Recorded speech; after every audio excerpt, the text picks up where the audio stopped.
अयोध्या रेसिपीमध्ये आपलं सर्वांचं स्वागत आहे। तर आज मी बनवणार आहे चिंचेची हुलपल्ली। तर त्याच्यासाठी आता मी साहित्य घेतलेलं आहे। हा भरपूर सारा कांदा घेतलेला आहे, गूळ घेतलेला आहे, लसूण वाटून घेतलेला आहे, जिरे पावडर, बेसन पीठ, हे चिंच भिजवून घेतलेली आहे आणि हे तुरीची डाळ भिजवायला ठेवलेली आहे। आता चला याला आपण फोडणी करून देऊया। आता मी फोडणीसाठी एका कढईमध्ये तेल टाकून घेत आहे। आता तेल गरम झालेलं आपण त्याच्यामध्ये जिरे टाकून घेणार आहोत। त्याच्यानंतर कांदा टाकून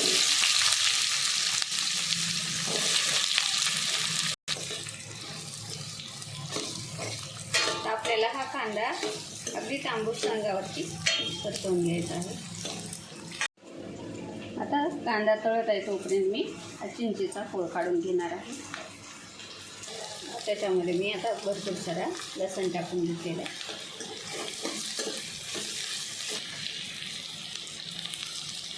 आता हा आपला कांदा बऱ्यापैकी तळलेला आहे। आपण याच्यामध्ये आता हा चिंचेचा फोड टाकून घेणार आहोत।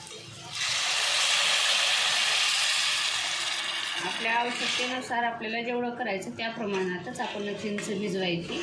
जास्त आंबट पण व्हायला नको आणि जास्त कमी पण नको। त्याच्यासाठी आता आपल्याला जेवढं पाहिजे तेवढं आपण याच्यामध्ये पाणी टाकून द्यायचं। त्याच्यामध्ये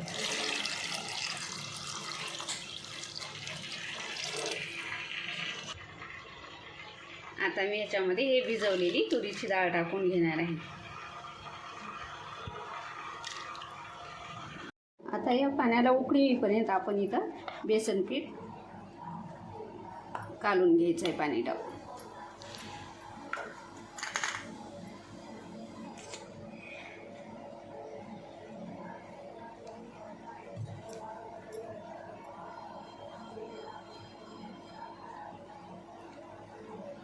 आता पाण्याला उकळी येत आहे, त्याच्यामध्ये मी हे जिरं पावडर टाकून घेणार आहे, हळद टाकून घ्यायची, आवडीनुसार लाल तिखट,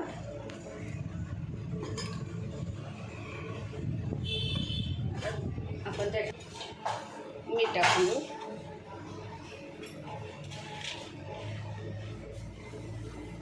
चवीनुसार टाकून घ्यायचं पीठ। आता या पाण्याला छान उकळी येऊ द्यायची, नंतर आपल्याला याच्यामध्ये पीठ काढून घ्यायचं।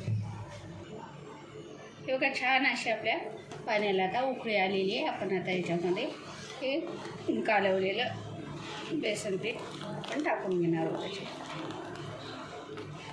जास्त नाही टाकायचं, नाहीतर बेसनच होऊन बसण्यासारखं होते।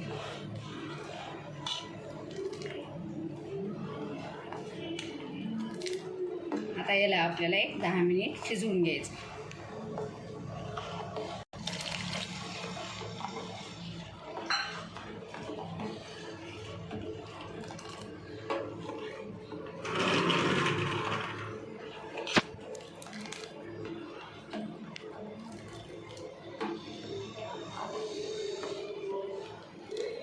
आता आपण हे सर्वात शेवटी हा गूळ टाकून घेणार आहोत आणि त्याच्यामध्ये थोडीशी कसुरी मेथी टाकून घेणार आहे।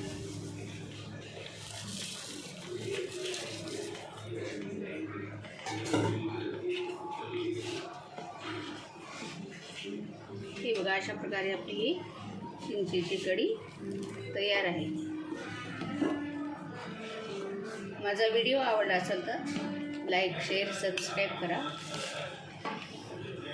आणि अशा प्रकारे तुम्ही कढी नक्कीच करून बघा। उन्हाळ्यामध्ये खाण्याची भाकरी ज्वारीची आणि कढी खाण्याची खूप मजा असते। छानपैकी आपली आता ही कढी झाली आहे।